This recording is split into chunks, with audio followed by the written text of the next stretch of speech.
ملتان سلطان کراچی کنگ لا یو ډیر غټ شکست ورکو چونکه مقابله کلوز مقابله شو خو ملتان سلطان کراچی کنگ لا په خپل ګراوند باندې یعنی په کراچی سټیډیم باندې یو غټ شکست ورکو ملتان سلطان په دې میچ کې نوو کھلاډیانو ته موقع ورکړی وا صاحبزاده فرحان ډراپ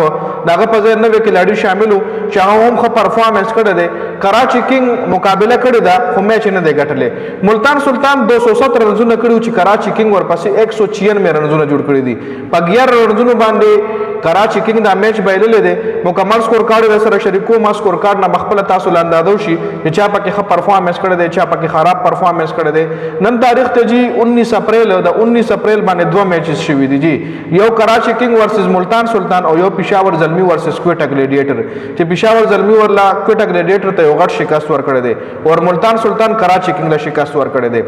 نو ملتان سلطان ورسز کراچی کنگ سکور کارډ تاسو له سکرین باندې ښکاري ملتان سلطان لومړنۍ بیټینګ کړې 270 رنزونه جوړ کړي دي په شل اورونو کې اوه کھلاډیان آؤٹ 27 بال 36 رنزونه اویس ظفر کړي دي سټیو سمیت 3 بال 0 چونکه اویس ظفر د صاحبزاده فرحان په ځای په پلینګ 11 کې شامل کړل شو جوش فلپ 23 بال 44 خه بیټینګ کړي شان مسعود هم خه بیټینګ کړي 25 بال 46 11 بال 11 ایشټن ټرنر کړي دي عرفات منحاس 12 بال 17 محمد نعیم 12 بال 12 محمد عمران 8 بال 26 محمد وسیم جونیئر 2 بال 7 دا کراچی کنگ نے طرفی میر حمزہ 2 اور 29 وکٹ یوم نہ خراب بالنگ خوشدل شاہ 4 اور 35 3 وکٹ خ بالنگ خوشدل شاہ کڑے دے حسن علی 4 اور 51 یو وکٹ خراب ترین بالنگ عباس آفریدی 1 اور 25 رنزونه او وکٹ یوم نہ عباس آفریدی خراب بالنگ کڑے دے ایڈم زمبا 4 اور 37 یو وکٹ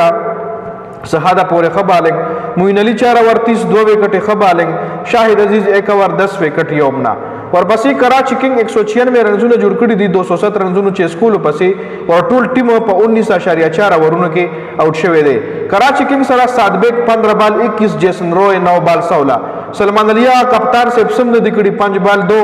ریزا ہینڈکس 32 بال 49 خ بیٹنگ کړي دي معین علی 23 بال 27 خوشدل شاہ 6 بال 4 عباس آفریدی 16 بال 34 زبردست بیٹنگ عباس آفریدی کړي دي شاہد عزیز په منی بال باندې او شوی حسن علی 10 بال 23 حسن علی مخ بیٹنگ کړي دي ایڈم زمبا 2 بال 1 میر حمزہ 1 بال 0 نٹ آؤٹ میر حمزہ پاتې شوی دی د ملتان سلطان نے طرف محمد عمران جونیئر 4 اور 48 یو وکٹا